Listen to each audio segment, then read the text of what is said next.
All right, I have 7 o'clock, so we're gonna call to order the special board meeting for August 3rd. If we could rise for the Pledge of Allegiance.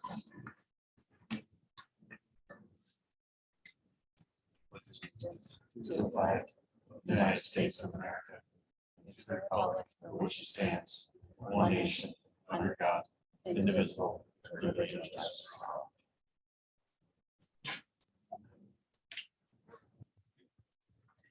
Go ahead and call roll.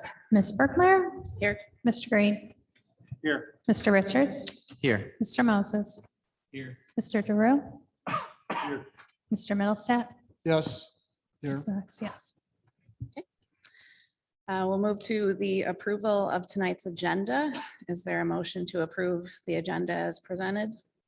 Can we add board comments at the end? Sure. Thanks.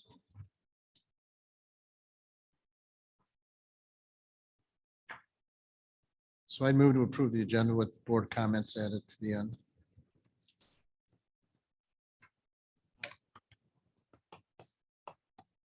Okay, all in favor? Aye. All opposed? Motion passes. We move to hearing of the public. I don't have any submissions for this evening. So we'll move to the consent agenda, and which involves the minutes, the personnel report, and the financial report and bills payable for June 2022. Is there a motion to accept? So does that include then the hiring of the people? Is that what's on there?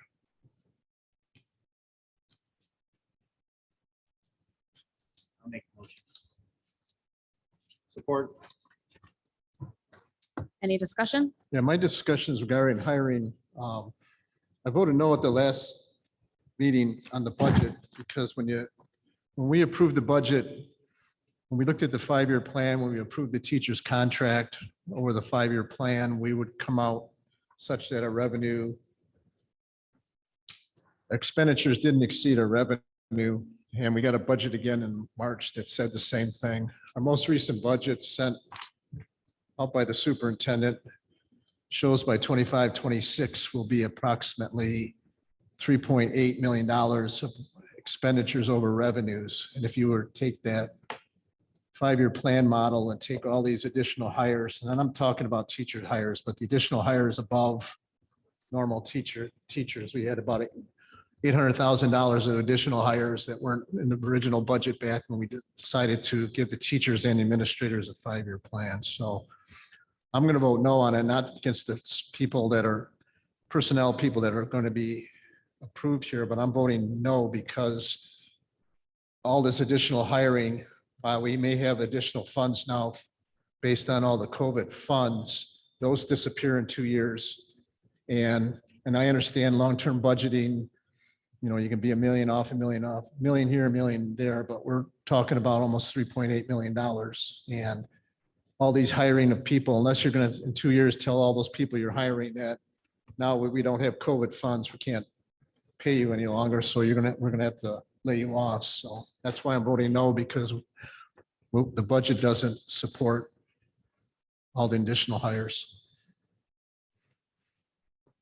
Let the record show. Just to clarify on that, again, that budget was on a very conservative of $375 per student, which we've exceeded that. It didn't include any categoricals, which the state exceeded that, and enrollment, which has been running ahead.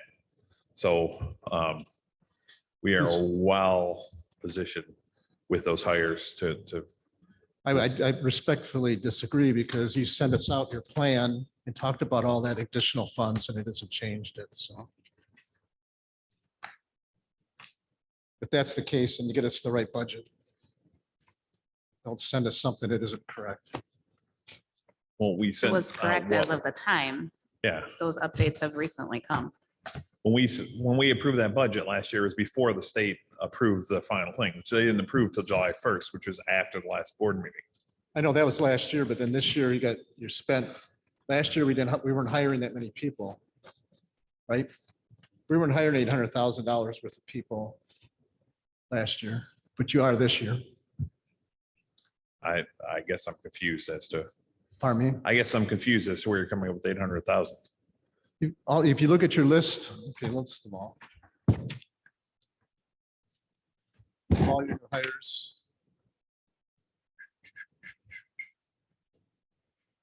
Talked about the social workers, you talked about somebody in administration with the, talked about somebody working in the maintenance crew, you talked about additional custodians. So if you add up all the, if you add it all up, that's in your 5-year budget, it's $800,000. So Yeah, and those were things that we have discussed at finance committee meetings and previous board meetings as well. So No. our 5-year outlook is fairly stable right, it shows a deficit in 5. based before the state did their budget. Yes, you are correct. But Well, once the you just state sent did their this, you budget, just sent this out a week ago and talked about, a week or two ago, about all the budget stuff that was in there. Right? This is yeah, from I'm not your, familiar with this that. is from your report. I guess to clarify, just sideline is in the 5th year after the governor's, after the money that just got received, are you saying it's not going to be a deficit in the 5th year? So my, that changed? Because we didn't receive, only thing I'll agree with Mr. Middlestat is that we did not receive something that shows the 5th year to not be dropping off the cliff. no, We talked about that right at finance committee, Yeah. right, Pat? I mean, that's not, this is not something that, we haven't updated the Data. 5-year projection yet because we're still waiting. The state approved $450 per student and about $540 in categoricals. We won't have all the details on those until probably November at the earliest, based on how those actual calculations. But I shared with you kind of their projections that they would have on the main categories. So the at-risk funding, the school safety dollars, the special ed funding, and then the second update after that was the anticipation of the special ed funding will continue because it's subject to the maintenance of effort regulations. So that extra $1.3 million, I believe, will continue on past that is the expectation. So yeah, it radically changes where we were at. Yeah, but you sent us a report. It says it took the line items from the House Agency report and plugged them into Todd's 5-year budget model, and that's what you sent us. And it's still showing that deficit. Yeah, and if you read down, it says that I didn't roll those forward because we were unclear at that point what is baseline in the future year budget. Well, I know I mean, it's still, you still add future budget estimates out there. Yeah, and I believe the last paragraph says that Right, right. based off of this assumption that we're most likely going to be about 10%, and our goal is to increase that to 15% over the next. Right, but you're focusing on the fund equity. You're not focusing on the revenue over expenditure. Yes, I know the one-time money is going to increase your fund equity, but it doesn't change the revenue over expenditures.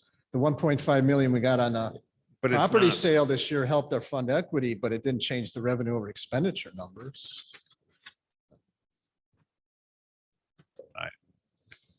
I disagree on that Okay, because it will. then send us the correct information, please. I think, not to get an argument here today, Yeah. but if we could maybe set up after this meeting, Yeah, the absolutely. president can set up another finance committee meeting. Because there is confusion, I can say with myself, I'm not as up as what he is on it, but I have been trying to look at all this. 'Cause Yeah. It's very, like we've said in the finance committee, I mean, it seems from one meeting to the next, I'm not gonna say numbers change, I'm gonna Yeah. say that obviously this stuff does change in the governor's budget, or I should say, Yeah. the legislature's budget was really good, really favorable to Yeah. schools. And my concern is before we do all, I mean, obviously we need to hire them, we need to hire them. Are we gonna be able to do what this board talked about? And I see the non-affiliated, but are we looking at that? Are we gonna be able to take care of the rest of our current employees in this district with the money? I know this whole board talked about it when we talked about a minimum of $15. We all talked about that if we got, right, well, I think that there was discussion that if we got the $450 or $500 a student, that we would make that a mandate across the entire district.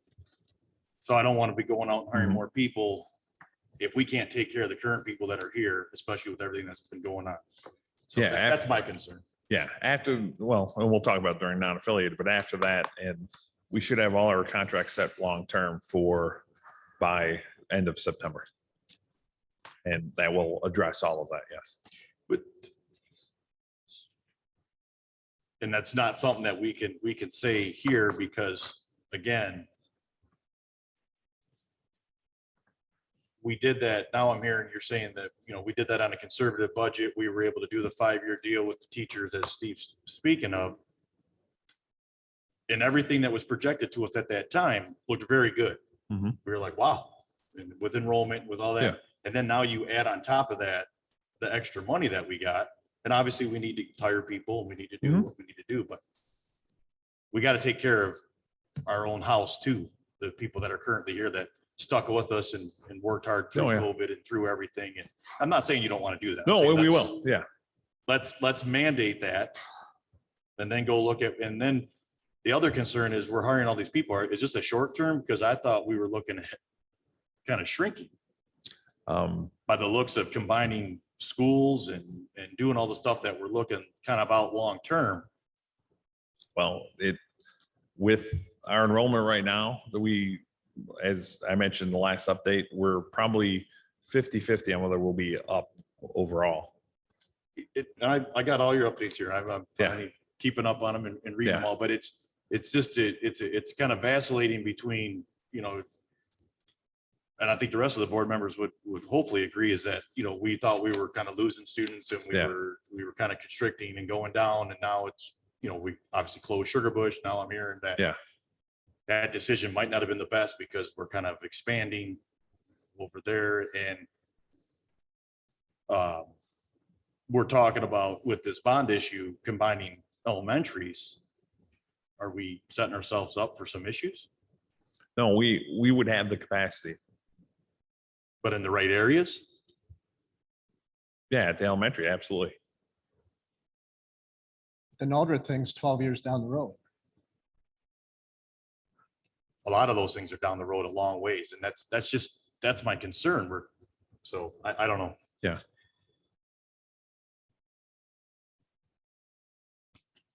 I think we are well positioned. I mean, we've looked at it from probably 15,000 different viewpoints. We looked at it with, you know, you do the enrollment summary and the projection. So we looked at those. Yeah, our enrollment is, as we sit here today, we are only down 15 students from last year. So again, that helps our budget as well. We are 15 students with 26 move-ins that are pending and 42 school choice that are pending.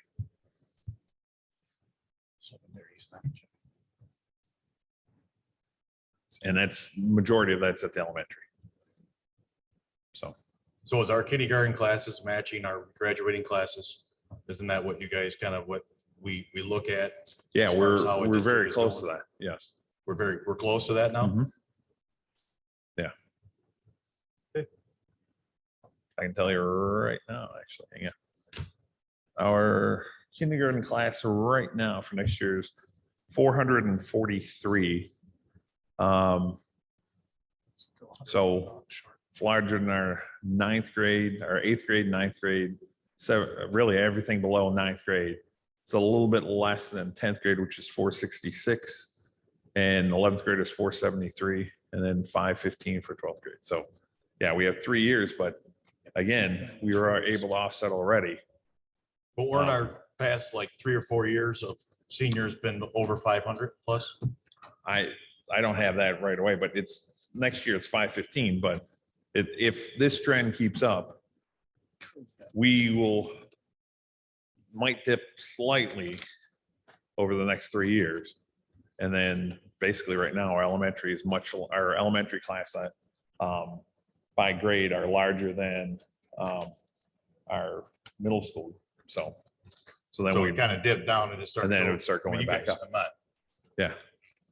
I don't want to see like I'm losing it or something, but that, I mean, this is what we talked about before. No, right? it is. It was No, you're always absolutely 100 right. off and It's the whole reason why we did the lease with Sugar Bush perfect. was Okay. because after COVID, we don't know how that's going to play out.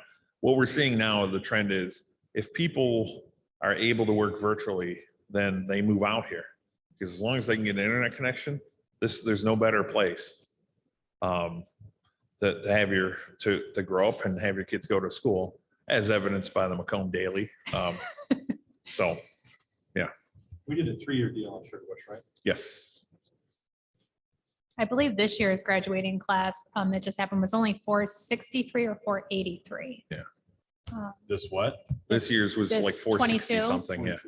Was 463 or 483? I don't- 21 was under 500 as well. Yeah. Were some of those leaks? I thought we were, and I'm going off of maybe a couple years old data. What we were looking at was we were over Yeah. 500 and we were veering more towards the 4 something. And the thought process on this board for my first 3 years on here was we were going down 100 kids a year. So it's worrisome for me, I'll say, maybe just me, but is that now it's looking like we're growing. It's great. It's great news. Governor gives us, or the legislature gives us good money.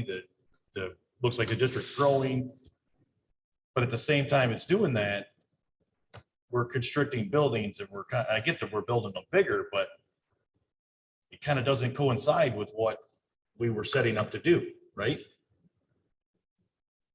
But you also got to look at how far we were under. I mean, what did we have? 140 kids at Sugar Bush that could take 400 kids, and we had 100 kids at Naldry that could take 400 kids. I mean, there was a lot of room to consolidate for a lot of years that we never did. Now they're telling, I 100% agree with you. I'm just saying there's still room, is Oh. what they're saying. No, not now. No, there's not.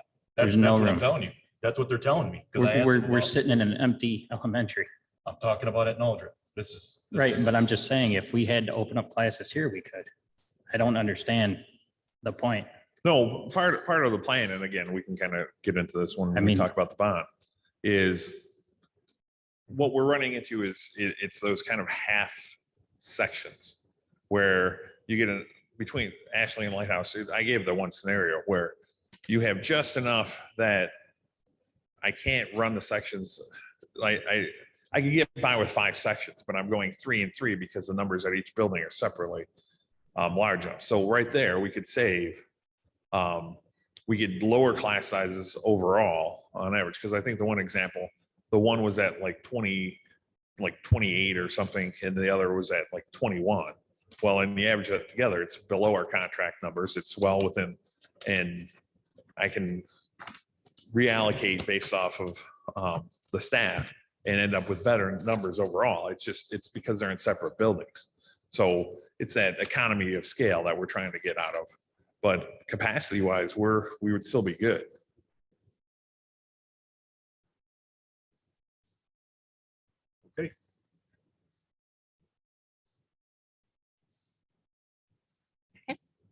Go ahead and call the roll.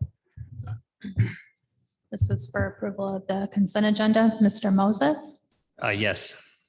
Mr. Green, Yes. Ms. Burkmeyer, Yes. Mr. Richards, Yes. Mr. DeRue, Yes. Mr. Middlestat, No, to let the record know, it's regarding the budget. Ms. Knox, yes. Motion passes.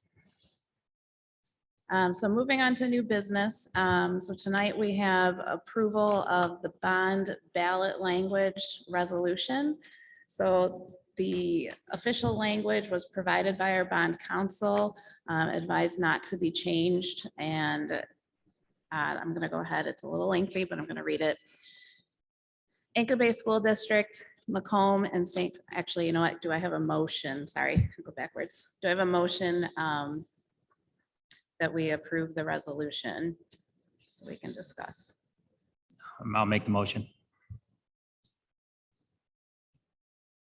Is there a second? I'll second. So Anchor Bay School District, Macomb and St. Clair Counties in Michigan, a special meeting of the Board of Education of the district was held at McDonald Elementary within the boundaries of the district on the 3rd day of August 2022 at 7 o'clock in the evening. The meeting was called to order by Lisa Burkmeyer, president, with present and absent members noted. The following preamble and resolution were offered by member Mike Moses and supported by Dennis Richards. Whereas pursuant to the Michigan election law, the district's regular school election shall be held on the first Tuesday after the first Monday in November of even years.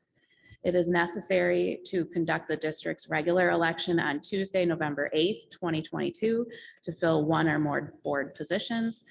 3, in the opinion of this board, it is necessary and expedient to ask voters whether to approve a bond project consisting of erecting, furnishing, and equipping additions to and remodeling, furnishing, and refurnishing, and equipping and re-equipping school buildings and other facilities, acquiring and installing instructional technology in school buildings, erecting, furnishing, and equipping athletic, band, and maintenance support buildings at the high school, purchasing school buses, and erecting, furnishing, equipping, preparing, developing, and improving parking areas, drives, playgrounds, athletic fields, and facilities and sites. This board estimates the necessary cost of the project to be $170,990,279.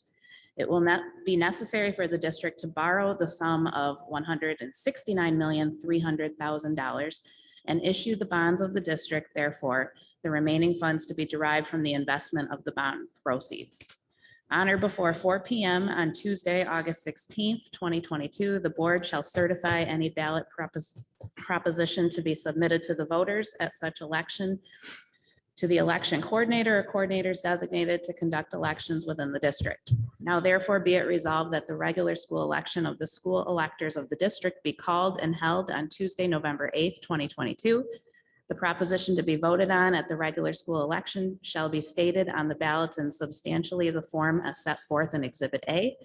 The election coordinator is requested to A, utilize the Macomb Daily, a newspaper published or of general circulation within the district for publication of notices in accordance with the election law requirements.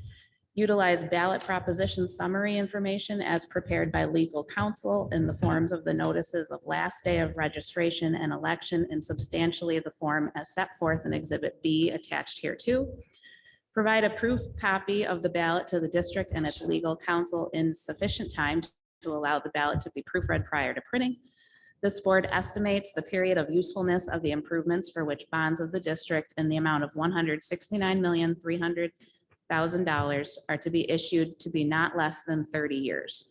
The secretary of this board is hereby authorized and directed to file a copy of the resolution with the election coordinator and with any election clerk or clerks designated to conduct elections within the district by 4 p.m. Tuesday, August 16th, 2022.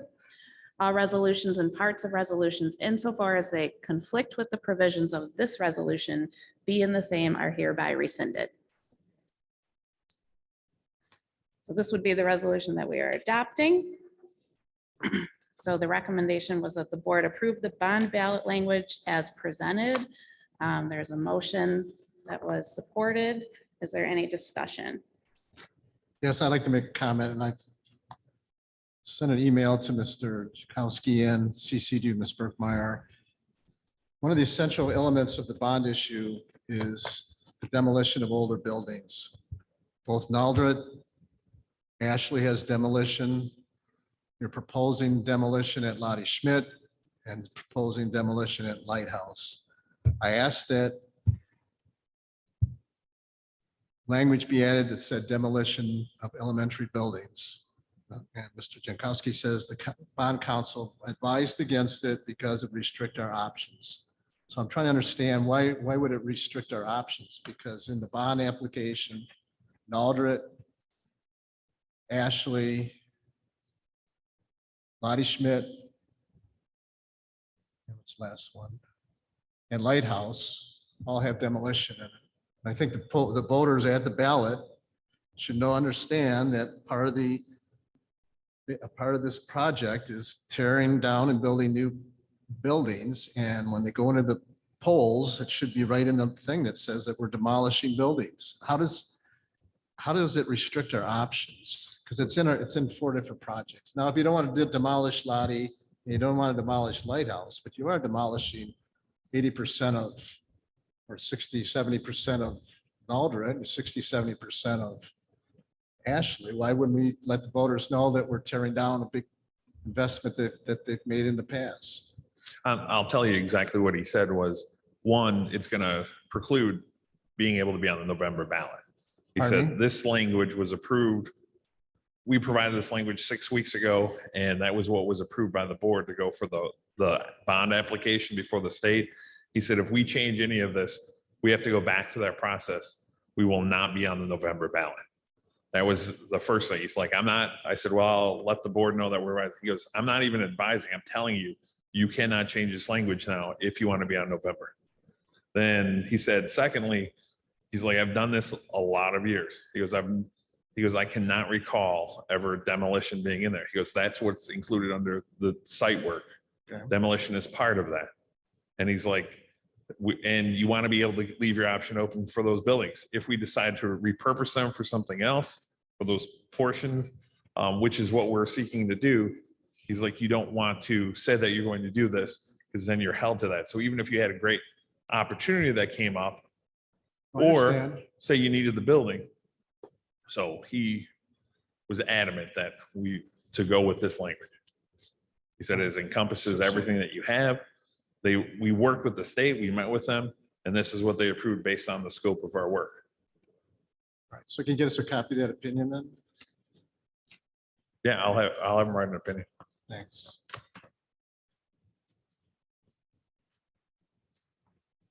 Any further discussion? Go ahead and call the roll. This is for the approval of the bond ballot language. Mr. Moses, Yes. Mr. Richards, Yes. Ms. Berkmeyer, Yes. Mr. Green, Yes. Mr. DeRue, Yes. Mr. Middlestat, No, Ms. Knox, yes. Motion passes. And we have, last item of business is the non-affiliated contract. So earlier this year, the board approved an increase for the non-affiliated staff that would raise the starting salaries to at least a beginning salary of $15 an hour over a 3-year period. This approval was tentative based on the final state budget. The board has agreed that if the final state budget exceeded $375 per student, we would reconsider moving the salaries to $15 an hour immediately. The final state budget provides for a $450 per student increase. Therefore, the second option that we discussed in the spring, which would then move the non-affiliated staff to a more competitive wage beginning at least $15 an hour, is now proposed. So the recommendation is that we approve the non-affiliated contracts as presented according to our past discussions. Is there a motion to accept? I will make that motion. I will support that motion. Any discussion? Uh, I was just gonna say it was long overdue. Yeah, I would agree. It's long overdue, and it's kind of back to my comments in the beginning of the meeting is there. My understanding was we were talking about everybody's, it's great. I love this. This is awesome. But we also were talking about if we got that kind of money, we would do it for the entire district. So is that something that we can amend this to tonight, or just Well, we are still working through 2 other contracts in order to go through that. But in each of the contracts that we brought before the board, it does resolve that. And I anticipate that with the final 2. We have the AFSMI, and then we have the paraprofessionals. you're saying the ones that were brought, We have 2 outstanding contracts that we still have to settle on. So- correct, and you said that they were sent to us and they resolved? No, that? no, no. Oh, I was They like, will. well, I missed That's what I'm that. saying. By the end of September, we will have all of our contracts settled for a long period of time. And that is part of those contracts. The expectation. They're going to fall under this purview. They're not going to fall under this. No, No, this is non-affiliate. This I is get only that, but not, we're agreeing that we want them to be raised to a minimum. they'll be as well. raised while That's John's point. depending on the negotiation, it might not be the first year. But again, it's part of what our stance has been. And there's a couple things. I mean, I think I get, obviously I understand negotiations, but one, we're doing this right now for non-affiliated, and I'm sure our affiliated are watching. And I think it's the right thing to do. And if we're able to do this tonight, And I get it, it's gonna make Yeah. your negotiations but it's, if it's the stance of the board that we want to make sure that everybody in this district's making $15 an hour, then we can, I mean, I know the agenda's been set. I mean, maybe after this, we can add to the agenda. I'll try to do it, I guess. So I'll let this one go and we'll vote on it and see if. I think, John, that probably, let me know, you know, if they bring a contract to us and their wages aren't at 15, we don't have to accept it. Why You know, these last two that are out there, you know, if we feel like the 13 that they're at now, or whatever that number is, we don't have to accept the contract. We accept till then. I want to send a strong message to all the employees in this district that we're dedicated to making sure that everybody's making at least $15 an hour. And I don't need to play the games with them, bringing back a contract Okay. that's not. I'm not saying you're saying we should, but if we could do that tonight and show faith to them and tell them, hey, this is what we're doing. I understand what it's going to do to Phil, and I understand his trepidation with it, but I got full faith that you'll be able to handle the rest of the We're working on it. negotiations. Yes. Okay, go ahead and call the roll. For the non-affiliated contracts, Mr. DeRue, Yes. Mr. Green, Yes. Ms. Brookmeyer, Yes. Mr. Richards, Yes. Mr. Moses, Yes. Mr. Middlestat, Yes. Ms. Knox, yes. Motion passes. We'll move to board comments. Well, at this point, if I could make a motion to amend the agenda to include a motion to bring all affiliated groups to a minimum of $15 an hour. So first you need a I motion need a to motion amend to the amend the agenda. agenda, correct? I'll second. Okay, discussion? All in favor? Aye. Aye. All opposed? I'll make the motion to bring all affiliated groups to a minimum of $15 an hour. Do you want to do a motion or would you like to maybe have the board I guess to me, it would maybe be less tying for Mr.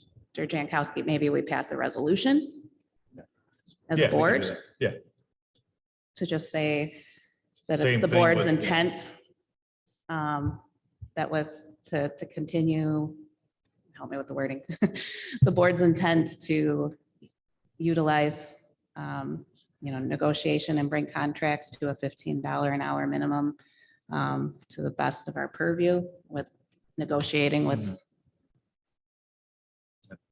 our Yeah, I groups. think that's getting a little messy. I get what I think the best way probably to, what's that? I mean, it's already there. I think the motion's probably just gonna be the easiest. I don't know what the difference between that and the resolution.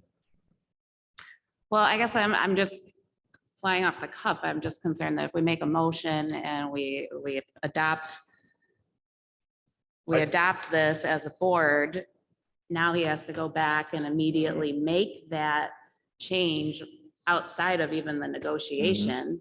And then you have to, we're imposing it on their contract, which I don't think is while it's a positive thing, and I understand that, I just feel like it's messy. All right, here's. So that's why I guess I would say I would prefer a resolution because Yeah, I just- have a feeling we're all in agreement, but it's a little less, we can announce our intention the same way.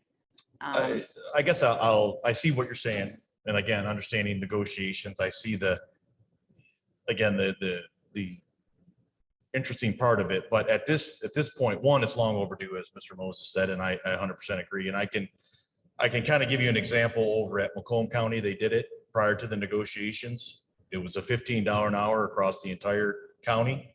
All people that work there, due to everything that's been going on. Plus, I just opened up negotiations with them. I negotiate for the plumbers over there, and they started out the negotiations, told us flat out, we're giving you a minimum of 5%. And so it's things that they're mandating across the county, and it kind of brings to people's wages need to be brought up. And we need to pay fair wages and stuff to our people. And for us to say that tonight, yeah, okay, it might make your negotiations a little bit more difficult, but that's still a benefit they're getting. Mhm. When you go in front of them and you give them $15 an hour, that's a benefit. It's not like that's still gonna be part of the total of what you're gonna be able to give. Just we're gonna make sure that we're saying as a board, we want to bring up the lowest paid people in this district and make sure that they're making a living wage. I wouldn't even know it's necessarily, say we could go higher, but $15 is a good start. So that's why I would say it's just, maybe it's a little messy. I don't think so. I think it can be done. And I'd like to just make that motion. I don't know, I guess, while I fully support the idea, I don't know that I can support the motion in that form personally, just because of unintended consequences it might Yeah. have. So I just want to put that out there, but What's you unintended can run the consequence? motion. What's the unintended consequence? Well, let's make the motion and we can have discussion and you can. Well, So- the unintended is basically, it depends on the bargaining. I'm not gonna talk about it. With every group, if you say, this is the goal that we're trying to get to. And there are a lot of people who've been in the district a long time. That are like, if you're giving the first year person, say a 30% raise, moving from 10 to 15, a third. They're like, then everybody gets that same raise. So that's the unintended consequence of, fine, are we doing 33% flat raises? Because that person got it and I've been here 20 years and I need that 33% raise. So that's the impact of that. I'll second the motion. Can you clarify the motion? All right, I'll make it a motion. Only because I I know thought he made the motion. it's yeah, got to the- get written down, so. The motion is that the motion to bring all, we already did a non-affiliate, so bring all affiliated groups to a minimum of $15 an hour across all classifications in those groups. Worker classification, I would say, whatever levels there are. Immediately.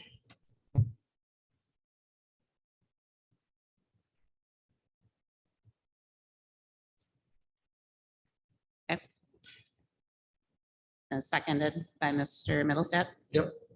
So- Do we have affiliated groups that are not in negotiations that are under $15 an hour? That are currently, there are two groups that we've bargained with that presented the same thing. They decided they'd like to do it over 3 years so that they could ensure those people at the top end see the bulk of it, and then over 3 years. Now, how many people on those groups that it involves? It might be a handful. Now, these most two recent that we're working with now, there's a substantial larger number. So we're essentially redirecting you to renegotiate with those people to get them up to 15 that already have existing in place agreements that are not Yes, in negotiations now. yes. If you go to I would think if you go to a group that has an existing contract and say, we would like to open this contract just to give you more money for your lowest paid. I assume it's just a MOU. Again, they did that in many places lately that I negotiate contracts for. That is pretty standard right now. The groups are, the municipalities and stuff are coming to us and giving because they understand what's going on. Now, what I'll say, I get your reluctance, Ms. Burkmeyer, but we've given substantial raises across this entire district to the lowest and to the middle, and not maybe necessarily as much as we would like to the highest paid, but we did give raises. If you looked at the conservative budget that you did, like as we talked about in the Yeah. beginning of the meeting, I'm not saying we should just spend crazily, but we did get quite a bit of money that we could give to our employees, give back a little bit, bring them up, and then move forward. I don't see this as something bad or as something that is going to be so hard for you to deal with going back to the groups. I think they're going to understand as groups. I have more faith in them, I guess, that the highest, that the people that have been here many years will understand the necessity to bring up and to be able to attract more employees, more Yeah, people to it- come take the positions to be our security guards, to be our paras, to be our all the above. And we will set a standard across this area. And we will be leaders, and that's what we should be. And we have the money And to I do don't it, disagree. I so. mean, I mean, obviously through all the contracts, I've been a strong supporter of we need to be competitive in order to not only do what's best for students, but for our employees so that we Correct. don't have the turnover. It's just, I cannot dictate the terms. If there's more money being put on the table, they get to bargain on where that goes. So they can say, we can say we want it to go towards, but they can say, well, we want the same for the upper. That's your downside. We have to bargain in good faith. So it's what we've done on all of our contracts is trying to standardize it so that we could guarantee that people are getting increases on an affordable basis for the foreseeable future. And the only challenge you'll have is if one person is getting a 33% raise, that's how they present it. We all want that 33% raise. That happened in the teachers deal though, right? We got a lot of people that are high percentages and the tops got only 3%, right? That's what happened in the It's teachers. the exact same contract. thing.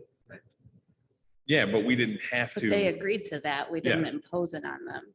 Yeah, And I think that's where I would fully support a resolution, but not a motion, because I'm not going to impose.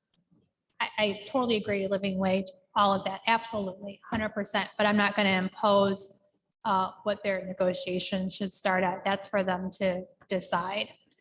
That's why they have their groups. It's actually the board's decision. We are we set the parameters for them to go in to negotiate, and that's our job.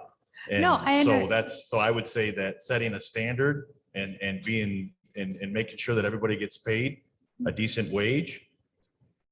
I would say that that is our job, and that's what we should do. And it's their job to go implement it and to make that happen. It's just like any other negotiations. no, it's I true. get- I'm just I trying to get the explain. worry of people The not rea- wanting to. Let's do say, this, for but- example, you have a bargaining group and to get them to $15 immediately, let's say it's an extra $200,000. The way that it goes, in my experience, with dozens of contracts, they're like, oh, you're putting $200,000 more on the table? We want to say where that goes.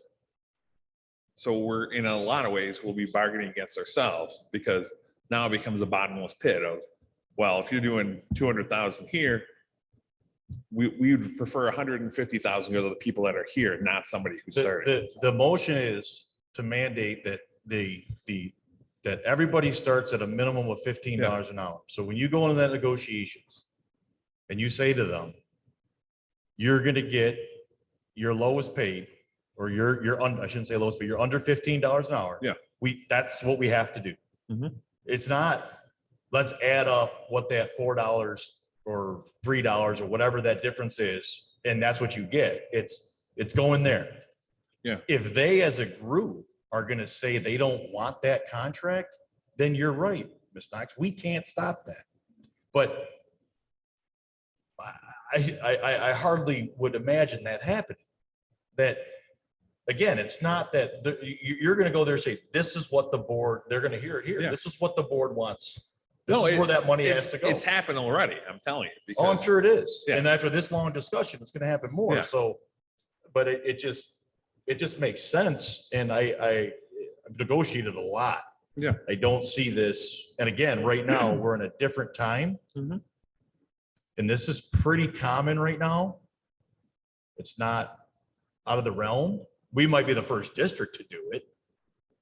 But I don't think that's a bad thing. I think that's a good thing.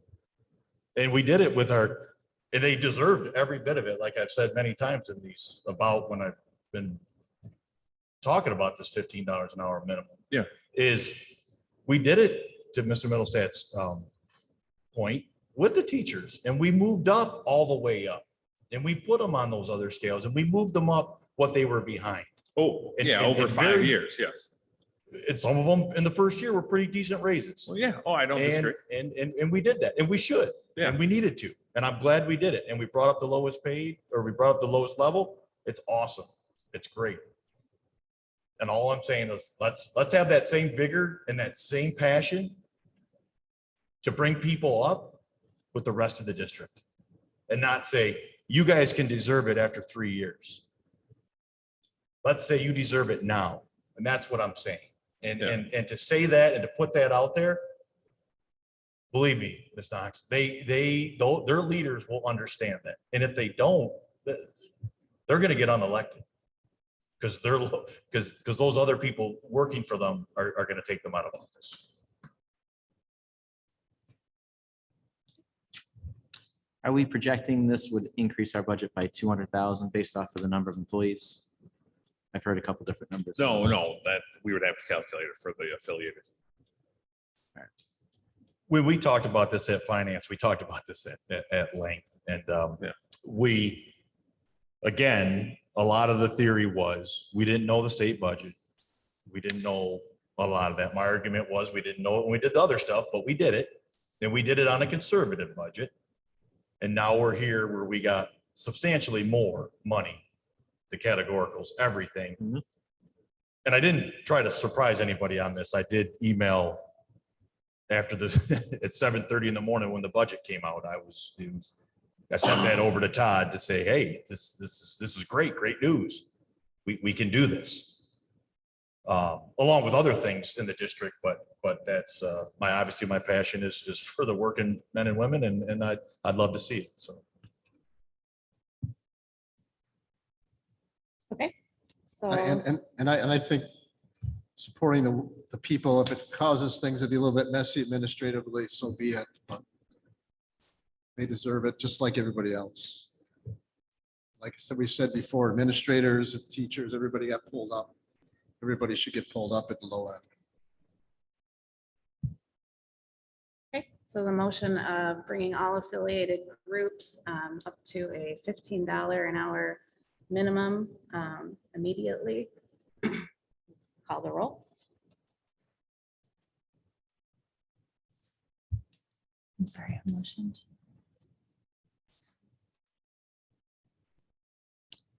I made the Yes, motion, yeah. Steve seconded it. Thank you. Mr. DeRue, Yes. Mr. Middlestat, Yes. Ms. Berkmeyer, No. Mr. Green, Yes. Mr. Richards, Yes. Mr. Moses, Yes. Ms. Knox, no. Okay. What was your vote? No. Oh, If it was a resolution, it would have been. Correct. I didn't hear you. Okay, motion passes. We'll go ahead with board comments. Mr. Middlestat. Yes. That vote was very, thanks for Mr. DeRue for pushing that. And I think it'd be a positive note across the district that we appreciate every worker in this district, whether they're custodian, bus driver, whoever, that everybody's important to this district as a community. You know, we're a community that deals with children.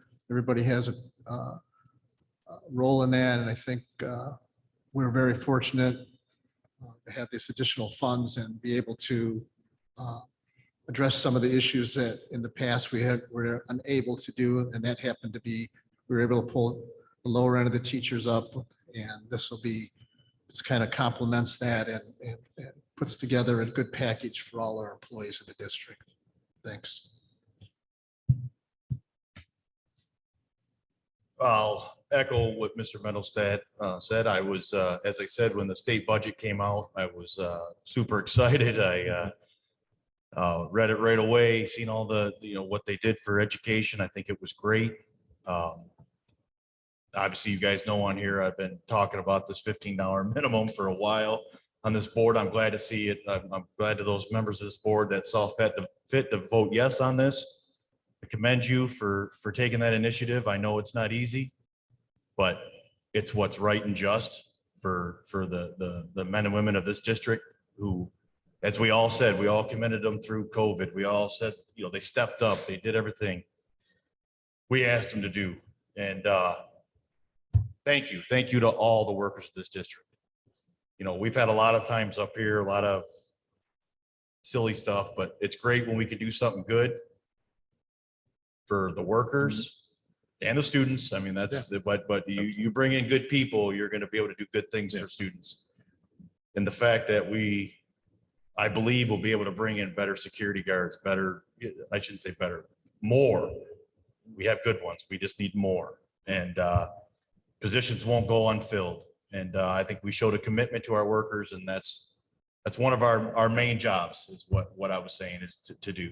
And the other main job is to make sure we provide a quality education above all. And I think we do that with the best teachers around.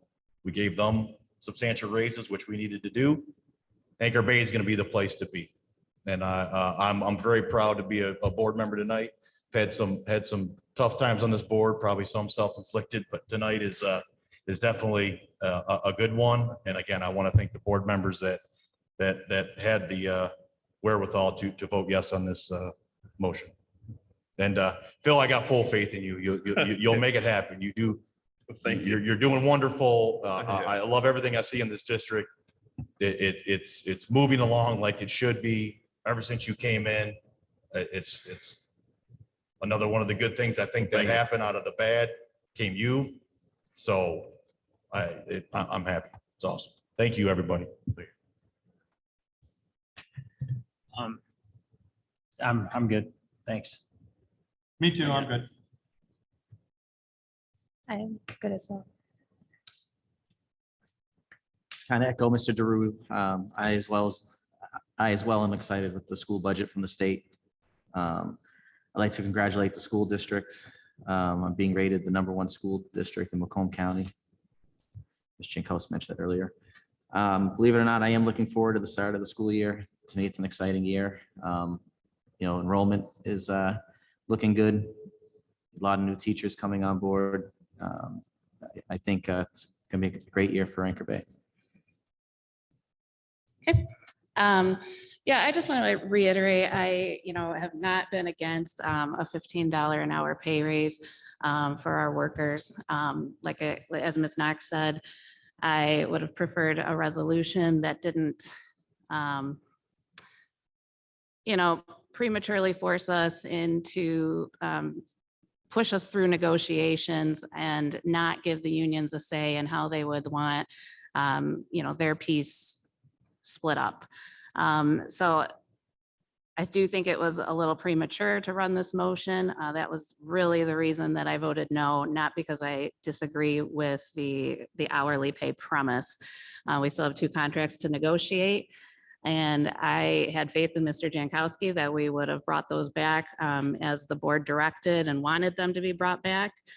Just as, tonight we redid the non-affiliated, just as we intended.